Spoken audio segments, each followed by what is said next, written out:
A warm welcome, everybody, to today's industry-specific series audio podcast. My name is Edward. And my name is Lucas.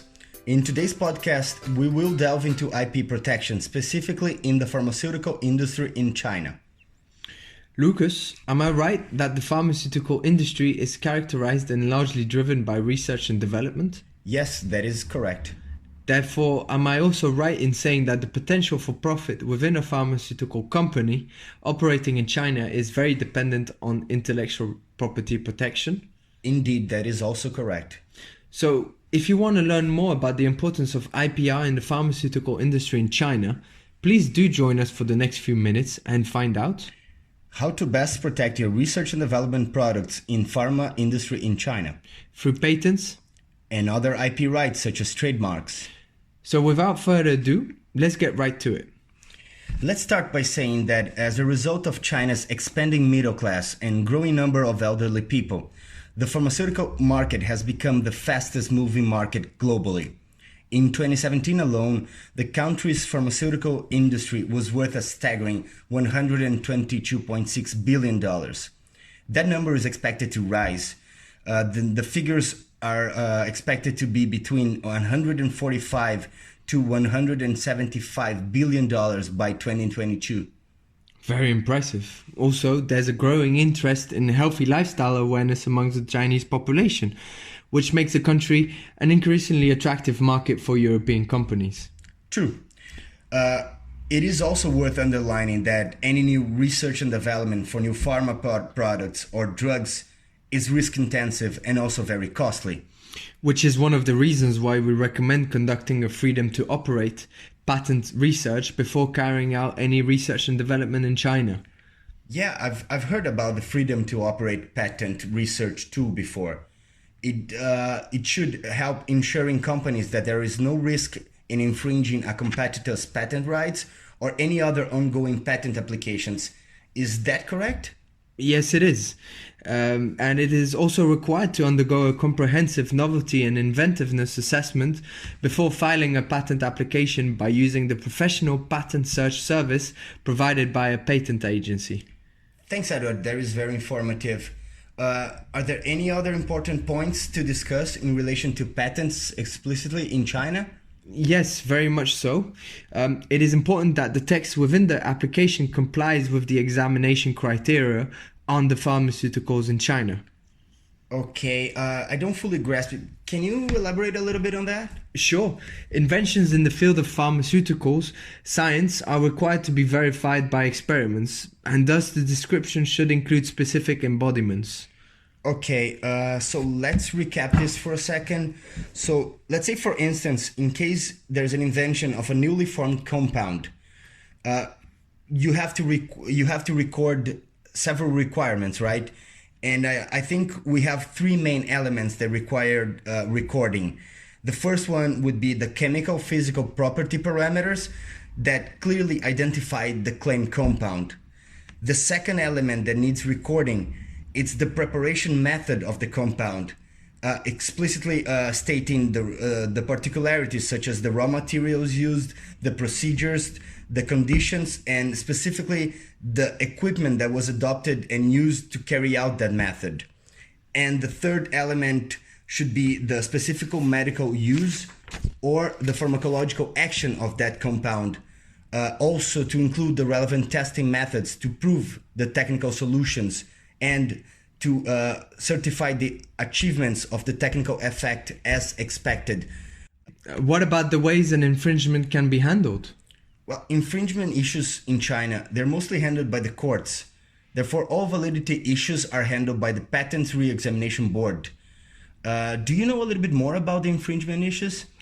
Well, I believe that it is important to note that should a dispute arise from alleged infringement of the patent right of the patentee or interested party may institute legal proceedings in the people's courts. Well, that is right. Alternatively, one could also request the local patent administration departments to handle this matter. So let's say for both, we always advise for both infringements. In both cases, we always advise to rely on support from a qualified lawyer who is familiar with the China's IP regime. Always clear. Thanks, Lucas. Also, are there any other rights to take into consideration for pharmaceutical products in China? Yes, it is always advisable for European companies that are interested in the Chinese market to register their trademark prior to entering Chinese market.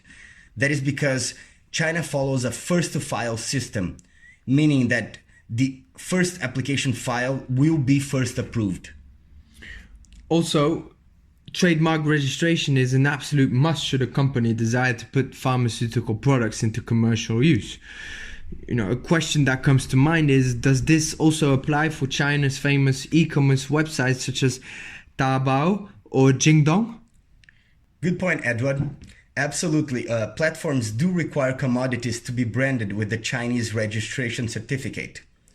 Actually, infringements and counterfeits have increased substantially over the past 4 years, and the e-commerce platforms have played a significant role in this, enabling the proliferation and spread of counterfeited goods. So be careful.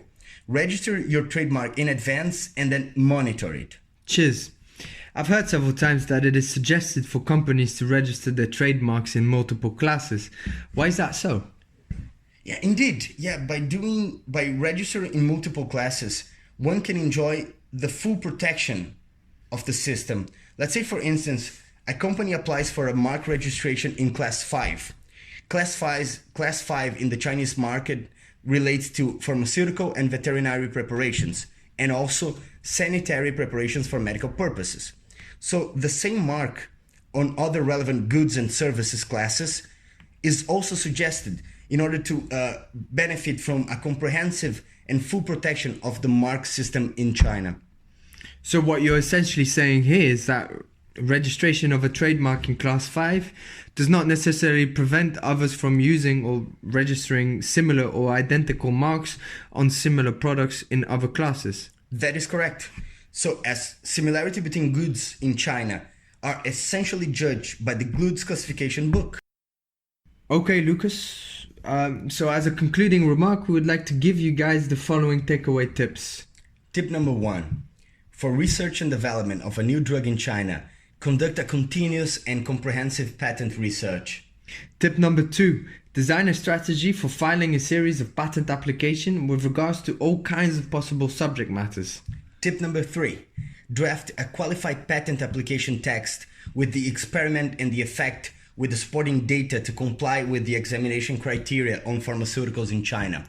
Tip number 4. It is important and safe to register a trademark on pharmaceutical products before they are put into commercial use. Final tip number 5. Registration in multiple classes for full protection on trademarks is strongly suggested.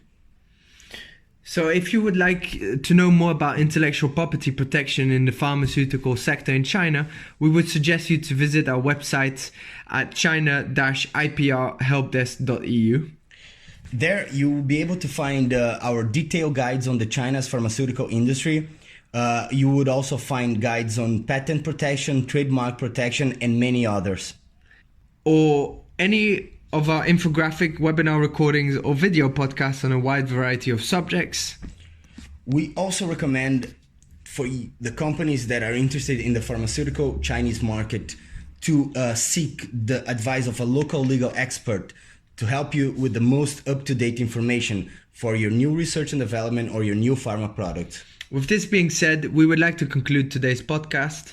Thanks for joining us today, and do make sure to follow the China IPR SME Help Desk on LinkedIn and Twitter to keep up to date with the most recent IP material, our events, our training events across Europe. Our Twitter account is at IPR China. And don't forget to subscribe to our Help Desk TV channel on YouTube or follow us on WeChat. For any questions or comments, please do reach out to us directly via question@china-iprhelpdesk.eu. We hope you enjoyed this podcast and hope you join us next time again.